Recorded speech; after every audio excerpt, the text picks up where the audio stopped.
Türkmenistanda itlerin köpçülüklerini ýok edilen wagtynda paýtagtda Alaway ýetine ýadygarlyk açyldy. 10-njy noýabrdaky çäre prezident Gurbanguly Berdimuhammedowyň gatnaşmagynda dawarala ýagdaýda geçirildi. Mundan başga da ýadygarlygyň dawarala açylyşy resmi ýygnançyklaryň gadagan edilmeginiň we ilatyň hereketine berk çäklendirmeleriň şeýle hem ýurtda keseliň ýaýramagynyň fonunda geçirildi. Döwlet mediasynyň habaryna görä, Alaway ýadygarlygy Aşgabatyň ötüşine degişli guruluşyk proýektiniň 16-njy tapgyryna degişli bolup uly jemgyýetçilik hem medeni ýetgalaryň bir bölegi hökmünde gurulupdyr. Türkmen Alawaý heýkeli prezidentiň kararyna laýyklykda şäheriň günbatar böleginde täze gurulan beýik gatly ýaşaýyş çaýlaryň hem Gülzemin Sowda hem dynjalyş merkeziniň ýerleşýän ýerindäki aýlawyň ortasynda dikildi. Agyr ykdysady krizisi baştan geçirýän ýurtda täze gurulan bu binalaryň guruluşynyň bahasy köpçülüge ma'lum edilmedi. Koronavirus pandemiýasynyň arasynda Aşgabatda geçirilen we döwlet telewizionynda görkezilen dawarada köp sanly gatnaşyjyny şol sanda çağalary görmek mümkin. Prezidentiň paýtagty Alaway ýetiniň ýadygarlygini oturtmak baradaky buyrugy ilkinji gedek 2019-njy ýylyň 6-njy noýabrynda elan edilipdi. Gurbanguly Berdimuhammedow özüni Alaway ýetleriniň muştagy hökmünde görkezýär, olary milli baýlyk diýip adlandyrýar we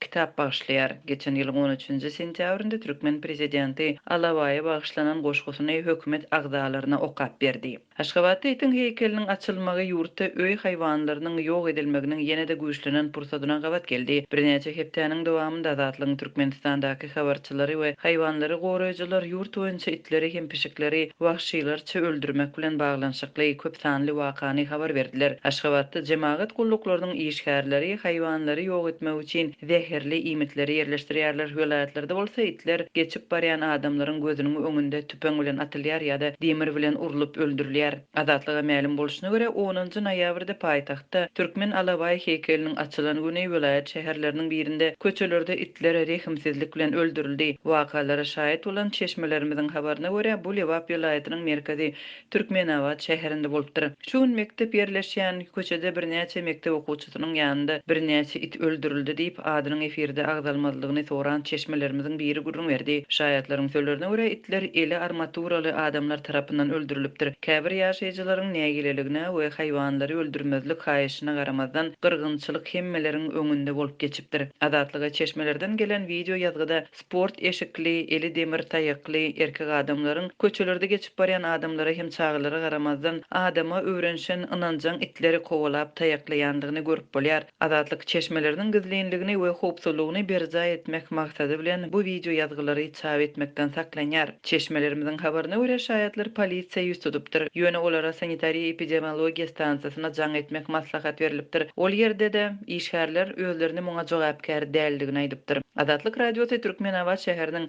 administrasiýasyndan düşündürüş alyp bilmedi. Türkmenistanyň paýtagtynda itleri we pişikleri tutmak we ýok etmek işlerini häkimlige degişli jemaat gullukları we öý dolandyryş administrasiýalarynyň işgärleri amal aşyrýarlar. Şu ýylyň iýul aýynda Aşgabatyň häkimetleri paýtagtyň ýaşaýjylaryndan öý haýwanlaryndan öz başda dynmagy talap edipdi. Ýurdun häkimetleri köçelerde haýwanlaryň ýok edilmek meselesini görmezlige salýarlar. Gararsyz habar beriş serişdeleriniň hem haýwanlary goraýjylaryň köp sanly habarlaryndan soň 2019-njy ýylyň fevral aýynda Türkmen prezidenti ýurdun ilkinji veterinariýa klinikasyny we öýsiz haýwanlar üçin başpena döretmek planlaryny elan edipdi. Şonda guruluşyň döwlet pulunyň hasabyna amala aşyryljakdygy ma'lum edilipdi. Ýöne tiz wagtdan ilatdan hem telekeçilerden pul ýygnalýanlygy elan edildi. Gyýtgy wagtdan soň prezident ýurtda Alawaýlary köpeltmek üçin merkezleri döretmek karary elan edildi. Olaryň guruluşy üçin ýene-de iratdan pul ýygnalýar. Alawaý merkezlerini gurmak inisiatywasy prezident Gurbanguly Berdimuhammedow degişli bolsa, onuň öz karary bilen şu ýylyň maý aýynda döredilen Türkmen Alawaý itleri birleşigine prezidentiň ogly Serdar Berdimuhammedow başlyklyk edýär. Türkmenistanyň döwlet we ýarym resmi habar beriş serişdeleri wagtal döwlet baş tutanyň haýwanlara üns berýänligi baradaky habarlary çap edýär. Türkmenistanyň goşunundaky komandirler harby gulluk möhleti dolan eskerleriň harby gullukdan wagtynda boşadylmak üçin para soraýarlar. Ýurdun dürli künjeginde çağırş boýunça harby gullugy geçip öýlerini dolanan lewaply ýaşlar paranyň möçöriniň 1000-den 3000 manada çenli ýetýändigini aýdýarlar. Bu barada lewaply ýaşlaryň ençemesi Azatlyk radiosynyň habarçysyna gurrun berdi. Häzir çağırş boýunça harby gulluk borjyny tamamlanan ýaşlar Farab etrawyna öýlerine gelip başladylar. başladylar. Olar harby gullugy tamamlan bolsa da öz wagtynda öýlerine gaýtmak üçin para bermeli bolupdyrlar. Para bermedik ýaşlar ýanwar aýynda öýlerine goýberilýär diýip gizlin işleýän lewaply habarçy aýtdy. Habarçy bu barada Ahal welaýatynyňky Gökdepe we Balkan welaýatynyňky Serdar harby bölümlerinde çağırış boýunça harby gullugyny tamamlayan ýaşlaryň ençemesi bilen söhbetdeş boldy. Öz wagtynda öýlerine gaýtmak isleýän esirler komandirlerine para berip harby biletlerini ellerine alyp bilýärler. Noýabr aýynyň 1-20 aralygynda öýlerine gitmek isleýänler 3000, noýabryň 20-sinden dekabryň 1 aralygynda boşamak isleýänler 2000 manat para bermeli bolýarlar. Ýanwardan öň boşamak isleýänler 1000 manat para bermeli diýip efirde adynyň aýdylmazlygyny soran faraply ýaşlaryň biri habarçymyza gurrun berdi. Habarçy eskerleriň artykmaçy bir aý edýän gullugynyň da olaryň enatalaryna uly çykdyjy bolýandygyny aýdyp köp rahatlaryň bu parany bermäge mejbur bolýandygyny hem belleýär. Eskerler kadaly iýmit we beýleki zerurluklar bilen üpçün edilmeýär. Şonuň üçin enatalar olaryň iýmit, maska, egneşik, diş pasta, şampun we sabun ýaly zerurluklar üçin iýdigderli pul bermeli bolýarlar. Şonuň üçin olar pul berip çağalaryny wagtynda öýlerine getirenini makul hasaplaýarlar diýip habarçy aýtdy. Türkmenistanda harby gulluk möhleti dolan eskerleri harby gullukdan boşatmak we ýurt raýatlarynyň harby gulluga nowatdaky çağırylşy dowam edýär. Türkmen prezidenti Gurbanuly Berdimuhammedow bu baradaky fermana 16 sentýabrda gol goýupdy. Fermanda çağırş boýunça harby gullugy geçýän kanunda bellenen möhletleri gulluk eden harby gullukçylary 2020-nji ýylyň oktyabr-dekabr aýlarynda Türkmenistanyň ýaragly güýçlerinden, beýleki goşunlaryndan we harby edaralaryndan harby gullukdan boşatmalydygy aýdylýar. Şeýle-de onda çağırş gününe çenli 18 ýaşy dolan ýaşlary we beýleki erkek raýatlary 2020-nji ýylyň oktyabr-dekabr aýlarynda harby gulluga çağırmak ketgitlenýär. Adatlyň habarçysy şu günlerdiň harby gullugyny tamamlayan ýaşlaryň däl, eýse çağırş boýunça harby gulluga çağırylýan erkek raýatlaryň enatalarynyň hem para bermäge mejbur bolýandygyny aýdýar. Enatalar çağalaryny gullukdaky sütemden goramak üçin gowy we howpsuz hasaplanýan harby bölümlere yerleşdirmäge synanşýarlar. Olar munyň üçin para bermäge mejbur bolýarlar. Paranyň bahasy harby bölümüň ýyl içindäki awraýyna görä ütgeýär diýip habarçy aýtdy. Faraply enatalaryň ençemesiniň habarçymyza aýtmagyna görä, ogluny Milli Howpsuzlyk Ministrligine degişli harby bölüme yerleşdirjek bolsaň, tanşyňa ýa-da araçyňa görä 20 000 manat çemesi para bermeli bolýar. Iň ardan harby bölüm 5 000 manatdan başlanýar. Para bermeseň çağaňy guşga ýa-da beýleki howply serhetlere gulluga iýberýärler. Watan goragy ýaly mukaddes işede para aralaşdy diýip efirde adynyň aýdylmazlygyny soran lewaply enatalaryň biri habarçymyza gurrun berdi. Adatlyň habarçylary we enatalar Türkmenistanyň goşunlarynyň hatarlarynda agalyk, ýaş eskerleri kemsitmek, urup ýençmek we ezmek, kä halatda öldürmek ýa-da öz janyna kastetmäge mejbur etmek ýagdaýlarynyň saklanyp galýandygyny aýdyp gelýärler.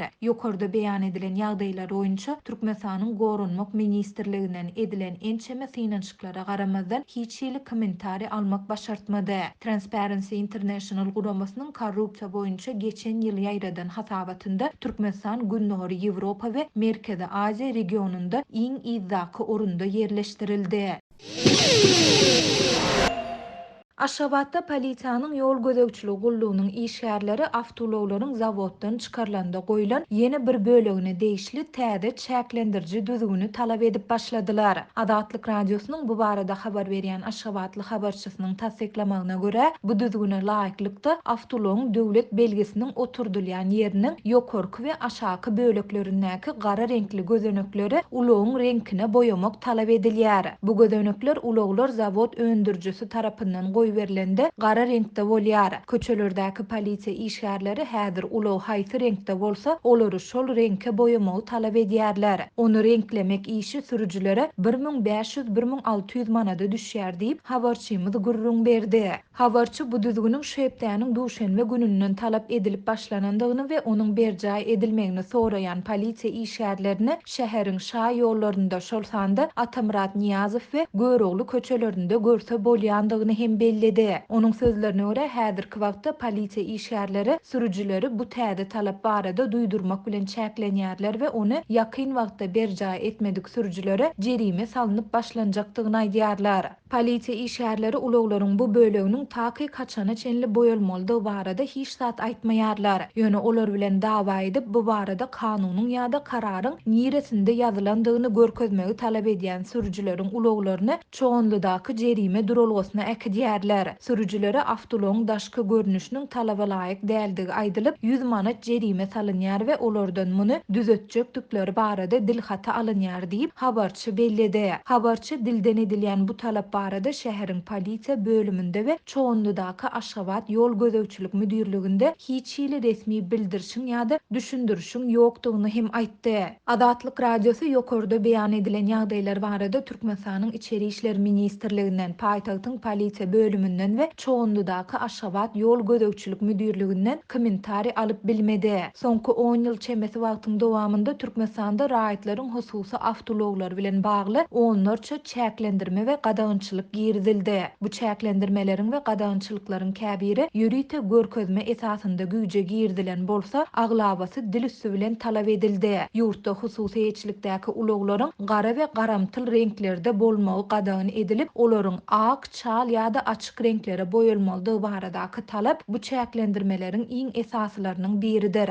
Adatlyň Aşgabatlyk habarçysy mundan öň ak renkdäki ulag eýelerinden zawoddan çykanda goýulan awtologlaryň öň we ýyz tarapyndaky gara bamperleri ak reňke boýamagyň talap edilendigini hem aýtdy. Bu talapdan soň ulaglaryň gara bamperleriniň ak reňke boýalandygyny görse bolýar diýip ol bellidi. Şu ýylyň mart aýynyň ortalarynda Aşgabatyň ýol polisiýasy sürüjilerden ulaglaryň zawoddan çykarylanda goýulan diod lampaly çyralaryny öçürmegi ýa-da düýbünden aýyrmagy talap edýändigi ma'lum boldy. Türkmen häkimetleri ilatyň hususy awtologlaryna değişli girdilýän gadagynçylyklar barada açaçan çykyş etmeýärler. Bu barada döwlet medeniýetinde da mesele gozalmaýar.